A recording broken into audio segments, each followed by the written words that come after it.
Bismillahirrahmanirrahim. Assalamualaikum warahmatullahi wabarakatuh.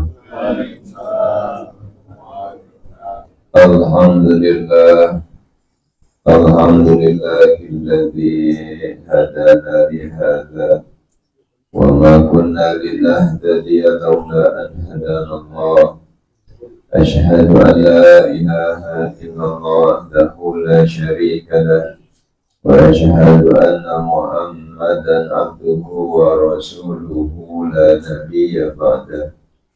Allahumma salli wa sallim ala sayyidina Muhammadin wa ala alihi wa sahbihi ajma'in, amma ba'du. Qalu subhanaka la ilma lana illa ma 'allamtana innaka antal alimul hakim. Ilahi anta maksudi wa ridhaka matlubi, a'tini ma'abbataka wa ma'rifataka.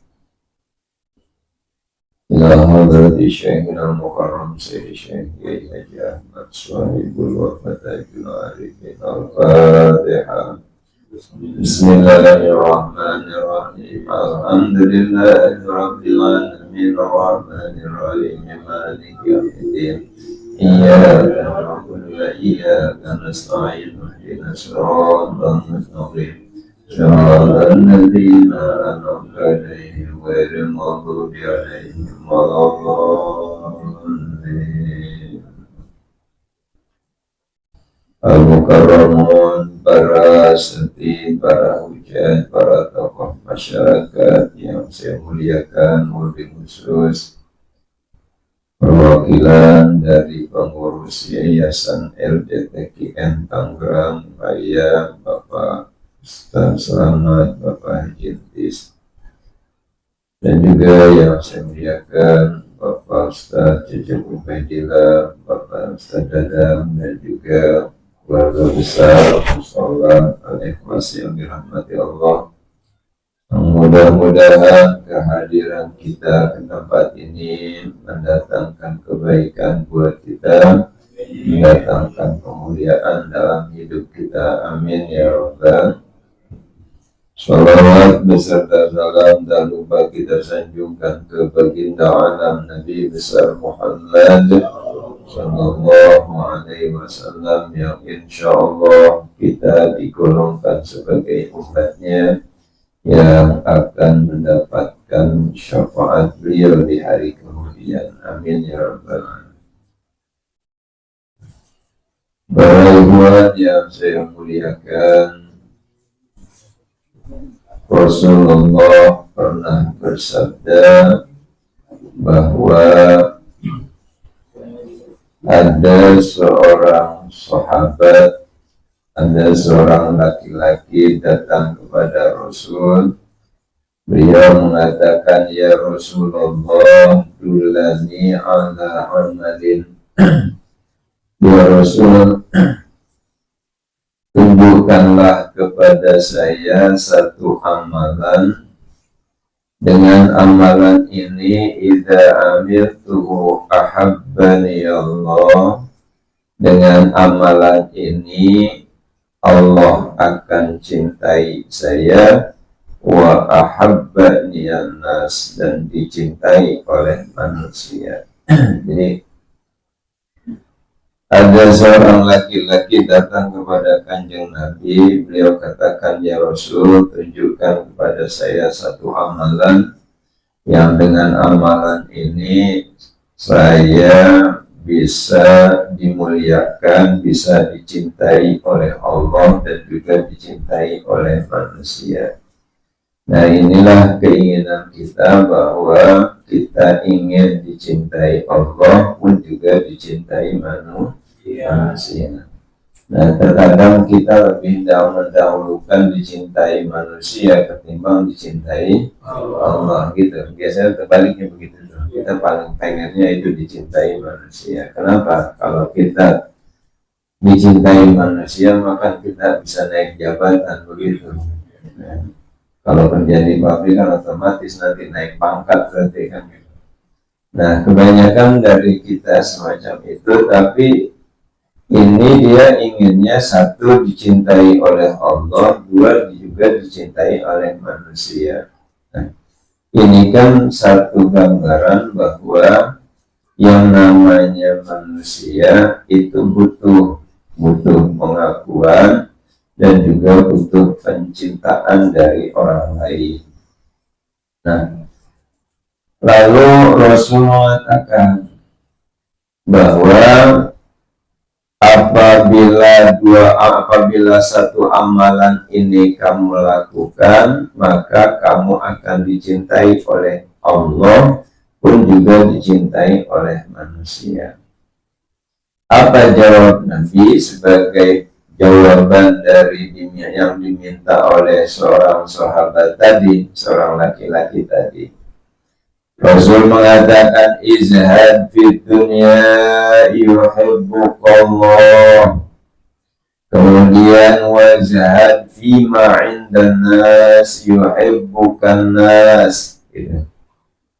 Kuncinya cuma satu. Yaitu zuhud.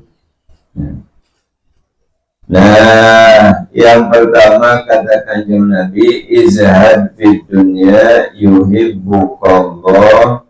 Zuhudlah kamu terhadap dunia, maka Allah cintai kamu. Izhad fid dunya yuhibbukallah. Zuhud terhadap duniawi, maka Allah akan cintai. Jadi apa sih yang dimaksud dengan zuhud itu? Zuhud bahasa ekstrimnya adalah tidak cinta kepada dunia. Nah, kalau orang model semacam ini, berarti kan dunia hanya sampai di tangan, tidak sampai di hati. Nah, kalau kita kayaknya melewati, bukan hanya di tangan 14 sampai ke dalam hati, bahkan bukan sampai itu, sampai ke pikiran. Orang sampai salat aja kita mikirin. Jadi masih banyak pikiran gitu. Jadi orang yang dikatakan zuhud itu adalah orang yang tidak cinta kepada dunia.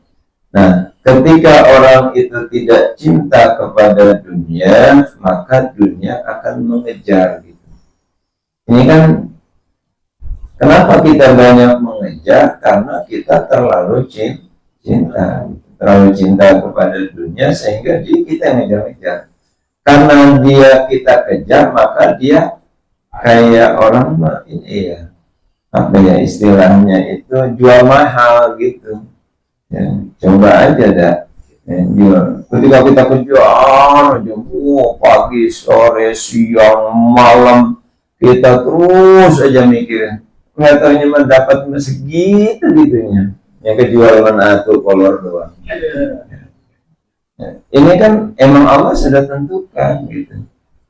Makanya begini, ketika kita berada di dalam kandungan ibu kita pada umur 4 bulan 10 hari, itu kan sudah dicatat itu. Apa yang dicatat? Ada 4 kalimat yang ditetapkan ketika kita berada dalam kandungan 4 bulan 10 hari. Apa yang pertama? Kita sudah ditetapkan satu ajal kita sudah ditentukan. Jadi kalau misalkan sekarang umpama nih, umpama pengen mati begitu, enggak mati kalau bukan ajal, sudah mendapatkan rezeki. Tuh, bayi saja enggak bisa kerja, enggak bisa ngapa-ngapain, tapi tetap rezekinya ada gitu. Sehingga Allah katakan, wa ma min dabbatin fil ardi illa 'ala Allahi rizquha. Tidaklah ada makhluk yang melata di muka bumi ini kecuali memang Allah sudah tentukan rezekinya.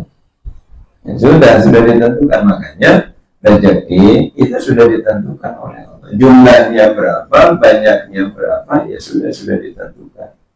Ustaz, kenapa orang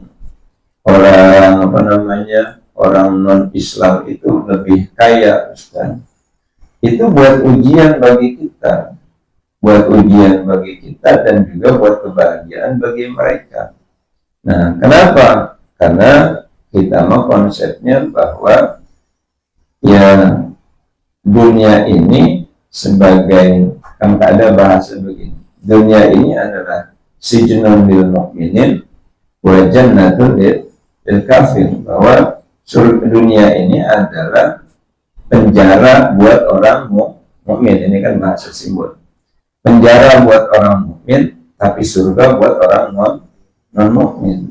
Ini kan emang simbol, simbol bahwa bukan itu tujuan orang mukmin gitu, bukan dunia tujuan orang mukmin. Maka kata Kanjeng Nabi, wajar izhad fid dunya yuhibbukallah, zuhurlah kamu terhadap urusan duniawi, maka Allah akan mencintai kamu. Jadi kalau misalkan sudah kita kejar kok nggak dapat, sudah mentok saja, mentok. Bahkan seorang Habib, ya, saya sebut saja Habib Umar Al-Hafiz, beliau ketika bikin pesantren, dan itu ada satu kendala, bahwa ini punya hutang hampir 2 miliar dan bayaran nggak naik-naik. Bayaran santri kok nggak naik-naik, padahal biaya makannya sudah tinggi, kemudian biaya hidup santri juga sudah tinggi. Maka ini kan bendahara, ya, bendahara otomatis kan bendahara dapur kan kewalahan. Ini makannya dari mana, hutang sudah bertumpuk. Nah, ini kan bingung. Akhirnya ngadulah bendahara tersebut kepada Habib. Tuan, ini santri kan makan tiap hari, sedangkan kita ini ya tidak dapat masukan dari mana-mana kecuali dari santri ini. Bagaimana Tuan kalau misalkan ini kita naikkan, gitu, biayanya kita naikkan, yang tadinya umpama 200.000 kita naikkan jadi 400.000, kan lumayan tuh, setengah naik begitu. Nah, ketika rapat setujulah semuanya, ya, untuk dinaikkan. Tapi pikiran Habib Umar, beliau katakan jangan. Dan ini kita turunkan, coba dah. Padahal udah punya hutang 2 miliar, punya hutang 2 miliar. Dan juga kehidupan santrinya ini juga semakin, biaya hidupnya kan semakin besar. Seharusnya secara matematik memang harus ada penambahan biaya untuk menutupi. Ternyata itu malah dia turunkan. Seharusnya dia tambahkan menjadi, ya, menambahkan menjadi 50% lah, ditambahkan 50%. Jadi ditambah dari 200 menjadi 400, kan lumayan itu. Secara matematik ada untung gitu kan. Tapi apa kata beliau? Jangan, sudah kita turunkan. Jadi berapa? 100. Coba bayangin. Coba, kan nggak nyambung, otak kita nggak nyambung. 100 coba diturunin. Malah diturunin biayanya, biaya hidup saat itu yang tadinya, yang umpama lah kita ambil 200, diturunin, dah kita turunkan. Jadi berapa? 100 bayarannya. Masya Allah. Kan bendahara dapur kan kewalahan. Iya, bukan geleng lagi, itu hampir coplok itu. Masya Allah. Ini satu satu keberanian dan juga satu keyakinan. Keberanian ada, keyakinan iya. Kalau kita berani iya, yakin kagak gitu. Benar itu, kita ragu-ragu. Ini benar-benar yakin iya, keberanian juga iya. Akhirnya setelah diturunkan, subhanallah, 1 bulan, 2 bulan. Nah, masuk bulan ketiga itu kan ini kan secara matematik kan otomatis kan hutang itu bukan semakin berkurang, tapi semakin bertambah. Akhirnya apa? Karena ini udah keputusan beliau, karena sebagai pimpinan sudah keputusan beliau, sudah kita ambil separohnya dah, kita turunkan. Nah, ternyata setelah diturunkan 1 bulan, 2 bulan, bulan ketiga, subhanallah, ada orang datang bawa koper. Wow, dia bawa koper, boleh jasa. Nah, akhirnya dia cerita singkat cerita bahwa Habib, ini saya ada uang, saya ingin mensedekahkan harta ini buat pesantren Habib dan juga para santri. Coba bayangkan berapa yang dikeluarkan? 4M. Hutang 2M, tapi dia didatangkan berapa M? 4M didatangkan tuh. Masya Allah, untung 2M ya. Untung 2M. Nah, kita kan pengennya untungnya dulu, mikir kagak. Kita pengen 2M-nya itu. Ini utang lunas, 2M masih ada. Masya Allah. Ini kan menimbulkan keyakinan. Artinya, ini kita sampai apa enggak? Nah, ketika ditanya sama bendaharanya, ketika itu sudah dilunasi baru utang-utangnya, apa kata Habib? Sederhana Habib jawabnya. Habib, ini kok kenapa Habib malah menurunkan? Iya, kita jangan dimainkan setan. Nah, kan kalau dinaikkan kan berarti kan kita dimainkan apa? Dimainkan setan. Nah, ini nih yang kayak begini nih. Keyakinan kayak model kayak begini nih kagak ada nih. Pokoknya dimanapun pokoknya yayasan pasti menaikkan. Pasti itu, termasuk saya juga menaikkan. Ayo udah coba dah. Kayak stres dulu udah kayaknya kalau mikir-mikir lagi nih. Nah, ini yang terjadi. Inilah bagi orang yang sudah tingkatannya itu zuhudnya luar biasa, itu yang saya maksud. Zuhudnya udah zuhud tingkat tinggi. Ya, jadi dibarengi dengan keyakinan yang kuat, sehingga kita jangan dipermainkan gitu kata beliau. Kita jangan dipermainkan sama nafsu. Kita jangan dipermainkan sama iblis. Sudah, keluarkan semuanya. Kurangin semuanya. Masya Allah, ternyata setelah dikurangin, malah Allah datangkan lebih daripada apa yang ada. Yang seharusnya punya hutang 2 miliar, datangkan 4 miliar. Kan untung 2 miliar ya. Hutang lunas, masih ada 2 miliar lagi. Masya Allah. Kalau bagi saya udah, yakin kawin lagi. Ya Allah, jadi izhad fid dunya yuhibbukallah, zuhudlah kamu terhadap dunia, maka Allah cintai kamu. Satu tuh. Yang kedua kata Kanjeng Nabi, wazhad fima indan nas yuhibbukan nas. Zuhudlah kamu terhadap apa yang ada pada manusia, maka manusia akan mencintai kamu. Artinya apa? Artinya jangan terlalu ngejar-ngejar apa yang ada pada manusia, maka manusia akan memuliakan kamu.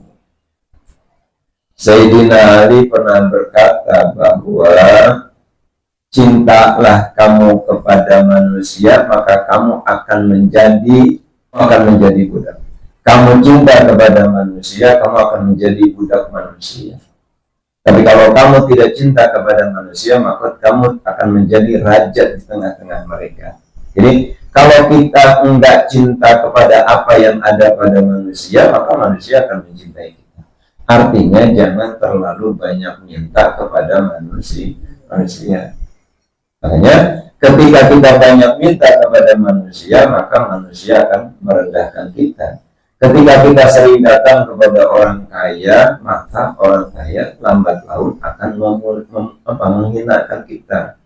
Secara tanpa kita sadari, kita sudah direndahkan, kita sudah dihinakan. Kenapa? Karena kita datang ke mereka ada tujuan. Nah, kalau dia kita datangi karena memang itu kebutuhan. Kebutuhan siapa? Kebutuhan bagi mereka karena mereka butuh penghormatan.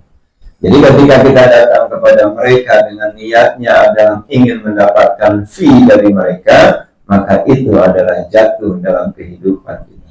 Nah, makanya wajar kata Kanjeng Nabi, izhad fi ma 'indan nas, zuhudlah kamu terhadap apa yang ada pada manusia, maka yuhibbukan nas, maka manusia akan mencintai kamu. Artinya kalau kita tidak terlalu banyak meminta kepada manusia, maka manusia itu akan memuliakan kita. Manusia itu akan memuliakan kita, dan bahkan mereka yang akan datang kepada kita. Inilah yang kita saksikan bahwa Abu Ya'uji Turtusi itu beliau nggak datang kepada orang-orang kaya, tapi orang kaya lah yang datang kepada beliau. Kalau kita kan pengen didatengin doang begitu. Kita pengen didatengin sama orang-orang kaya, nih datang bawa ngasih ini, datang bawa ngasih ini. Kan kayaknya jauh begitu. Nah, jauh kita kayak semacam itu. Nah, tapi ketika orang itu sudah tidak butuh kepada dunia dan hanya mendekatkan diri kepada Allah, maka dia akan datang kepada kita. Makanya gini, kayak janganlah kayak syarab begitu. Syarab itu bahasa Arab. Syarab itu fata morgana. Jadi harta harta itu laksana syarab gitu. Harta itu laksana syarab, laksana fata morgana yang kalau kita datangin itu nggak ada apa-apa gitu. Kan kalau fata morgana itu kalau misalkan kita lihat tuh di situ kayak ada air gitu. Nah, itu namanya syarab. Kalau dalam bahasa Arab namanya syarab. Nah, ketika kita deketin, wah, nggak ada air. Kita sampai lagi, kita lihatin dari jauh nih, kayaknya ada air nih, kayak mengkulap-kulap itu ada gitu. Tapi ketika kita deketin, nggak ada. Begitulah dunia dan begitulah harta. Makanya semakin dikejar, dia bukan semakin dekat, bukan. Tapi dia akan semakin jauh. Tapi ketika kita nggak terlalu mengejar dia akan mendekat kepada kita. Inilah yang dicontohkan oleh para ulama-ulama kita. Tuan Syekh Abdul Qadir Al-Jilani Qaddasallahu sirrah, beliau adalah orang yang tidak terlalu cinta kepada dunia, tapi dunia dekat kepada dia. Imam Asy-Syadzili, Thariqah Asy-Syadziliyah, itu beliau adalah orang kaya luar biasa. Dia nggak terlalu cinta kepada dunia, tapi dunia dekat sama dia. Ya gini saja. Ya, kalau kita ngambil ke guru kita, guru mursyid kita, Mas Abah Anom, bahwa coba bayangkan Abah cuma dengan zikirnya, dengan riyadhahnya, tapi itu bisa mengembangkan perekonomian kampung, perekonomian daerah. Ini kan luar biasa. Jadi inilah hebatnya para wali-wali Allah, ketika hidupnya saja memberikan manfaat, meninggalnya saja juga memberikan manfaat. Inilah hebatnya. Maka ketika suatu hari Habib Lutfi ditanya, Habib, apa yang Habib dapatkan ketika Habib ziarah ke para wali-wali Allah? Jawaban beliau cuma satu, saya ziarah ke para wali-wali Allah itu cuma satu, apa? Malu. Oh gitu dong. Saya cuma dapat malu. Kenapa Habib malu? Iya, beliau sudah meninggal saja bisa menghidupkan masyarakat. Dan kita yang masih hidup, apa yang kita hidupkan untuk masyarakat? Itu. Kan kita mah ziarah kan pengen dapat berkah ya. Ya, kita mau datang ziarah, semua mau datang ziarah sini, pengen dapatnya berkah. Pas pulang dari ziarah kecapean, udah subuh kagak, zuhur kagak. Akhirnya 12 kagak. Nah, ini kan yang ironinya begitu, bahwa ketika kita datang kepada para wali-wali Allah kan kita mengharapkan barokah.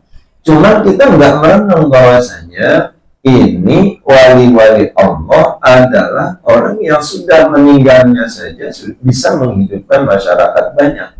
bisa menghidupkan perekonomian umat. Nah, kita yang masih hidup ini nggak bisa membuat perekonomian umat dan juga nggak bisa membahagiakan masyarakat. Nah, dalam hidupnya saja memberikan manfaat, setelah meninggalnya pun memberikan manfaat. Inilah hebatnya para wali-wali Allah. Nah, makanya ketika orang itu sudah zuhud di dunia, zuhud terhadap dunia, Allah cinta.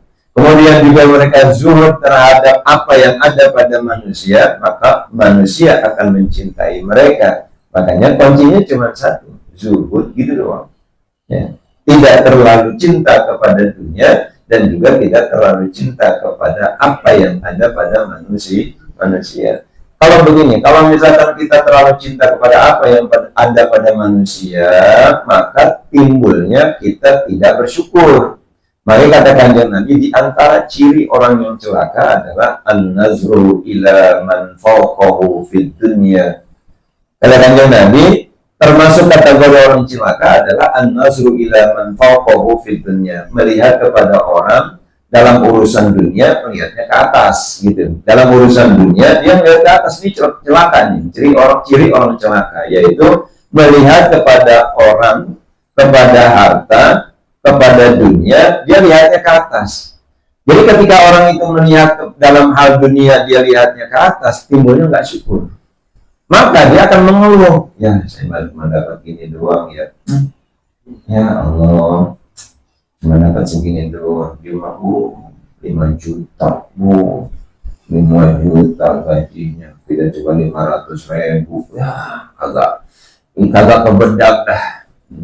Boro-boro buat beli ini, boro-boro buat beli itu, kagak bisa. Kagak adil. Nah, ujungnya itu dah, benar. Ya Allah, kagak adil nih Tuhan, ya Allah kagak adil. Masa saya udah capek sungsang sumbel, dia kata orang Jakarta, udah sungsang sumbel saya memang cari-cari ini kagak dapat juga dari kemarin. Tuh doang itu kolor kejual ya. Ya Allah, ya kagak adil. Tapi ketika kita melihat orang lain, kok dia melaris amat, kok dia melaku amat ya, akhirnya kan kita nggak bersyukur. Kita bersyukur bahwa saya dapat segini, alhamdulillah. Saya dapat segini, alhamdulillah. Saya cuma 500.000, dia 5 juta. Mungkin kebutuhan dia malah lebih banyak. Kan begitu tuh, enak tuh. Kan adem jadi hati gitu ya, adem. Iya, jadinya husnuzon kita. Kalau dia mah itu 5 juta, mungkin kebutuhannya dia lebih banyak. Saya 500.000, iya karena kebutuhannya cuma segitu doang gitu. Ini mah kebutuhan 5 juta, dapatnya cuma 500.000, yang ada gigit jari, ngiler akhirnya. Nah di situ nggak bersyukur tuh, makanya katakan Kanjeng Nabi, an-nazru ila man fawqahu fid dunya, ciri orang celaka. Dan juga cirinya lagi, orang yang kedua ciri celaka adalah an-nazru ila man dunahu fid din. Orang melihat kepada orang lain dalam urusan agama, melihatnya ke bawah gitu. Kalau kita dalam urusan agama melihat ke bawah, maka kita nggak bisa bersyukur nih. Nggak ada peningkatan dalam ibadah. Melihatnya orang yang kagak pernah sholat gitu. Dia mau kagak sholat itu kaya.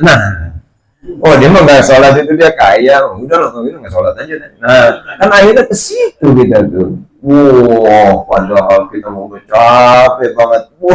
Sholat udah tunggang-tunggang. Pokoknya tahajud, pokoknya nggak pernah lepas. Duha nggak pernah lepas. Tapi seret banget rezeki. Nah, ya ada yang model semacam itu. Kenapa? Karena pola pikirnya adalah dia bukan melihat dalam urusan agama, bukan melihat ke atas, tapi melihat ke bawah. Kan akhirnya apa? Seret jadinya. Sudah ketika urusan agama lihatnya ke atas. Jadi apa? Motivasi untuk ibadah. Nah, dari sinilah pentingnya kita dibina dan dibimbing dalam hal berzikir, hal dalam berthariqah. Jadi tujuan berthariqah itu apa gitu? Kalau berthariqah itu tujuannya untuk mendapatkan harta, yakin sengsara, besok yakin. Kenapa? Karena kita wirid tiap hari. Kok rezeki segitu-gitunya? Hati-hati ini. Wow, udah 165, tarikan 165. Oh, kalau mantap-mantap juga ini. Tarikan 1000, aduh kecapean dah. Akhirnya 1000 hari itu, 1000 kemudian tidak pernah mengamalkan. Libur lah kemudian hari, Masya Allah. Nah, ini kan berarti gambaran bahwa kita ini bertarikat tujuannya bukan itu gitu, bukan tujuannya untuk ke dunia, bukan. Tapi kita bertarikat itu adalah untuk menggandengkan kita, menyandarkan kita kepada orang yang sudah bersandar kepada zat yang memang perlu kita sandari. Siapa? Allah Subhanahu wa ta'ala. Makanya kun ma'allah fa'ilam takun ma'allah kun ma'amman kana ma'allah. Jadilah kamu bersama Allah. Apabila kamu tidak bisa bersama Allah, bersamalah dengan orang-orang yang dekat dengan Allah. Kenapa? Karena fa'innahu yuwassiluka ilallah, dialah yang akan menyampaikan kamu kepada Allah. Nah, inilah fungsinya kita gitu, mencantelkan hubungan kepada orang yang dekat kepada Allah. Nah, kita modal semacam ini melihatnya ke atas gitu. Jangan melihat, kita jangan melihat gini, dalam bertarikat jangan melihat kepada ikhwan yang di bawah. Artinya, oh dia mah kagak ngamalin juga kayaknya rezekinya jalan terus. Akhirnya kita agak ngamalin. Ya. Wah dia mah apa namanya? Dia mah kagak pernah bangun malam, tapi rezekinya wah hebat ya. Akhirnya kita nggak bangun malam. Wah dia mah nggak pernah duha. Wah itu rezekinya nambah terus, duitnya enggak kelihatan tuh, nolnya ada berapa tuh. Akhirnya kita duha kagak, tahajud kagak, yang ada mikirin orang lain gitu. Nah makanya katakan Nabi, termasuk orang yang celaka tuh model kayak begitu, dalam urusan agama dia melihat ke bawah. Seharusnya dalam urusan agama dia melihat ke atas, dalam urusan dunia dia melihat ke bawah. Inilah yang diisyaratkan oleh Kanjeng Nabi, izhad fid dunya yuhibbukallah wazhad fima 'indan nas yuhibbukan nas. Zuhudlah kamu terhadap manusia, terhadap dunia, Allah cinta kamu.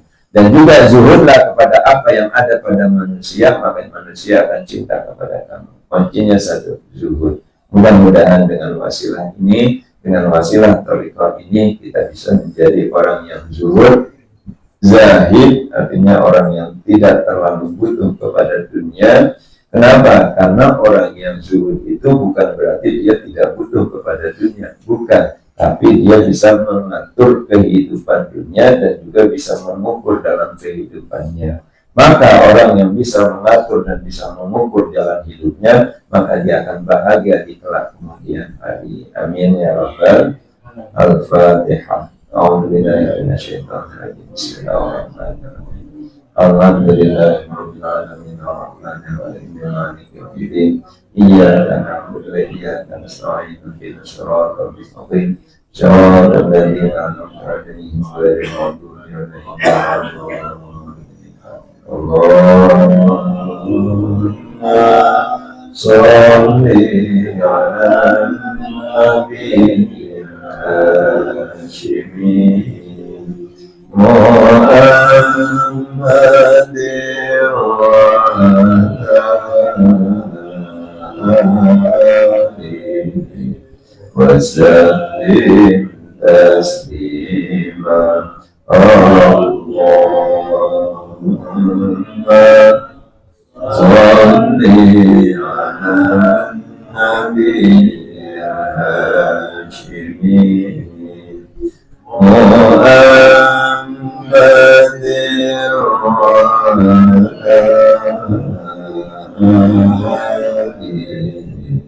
wasallim taslima.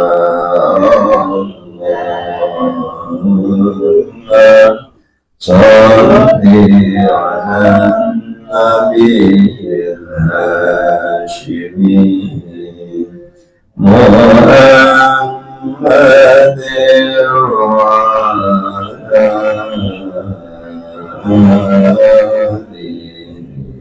wasallim taslim Allahumma sholli wa sallim wa barik alaihi. Ini saja yang dapat disampaikan, lebih kurangnya mohon maaf. Wassalamualaikum warahmatullahi wabarakatuh.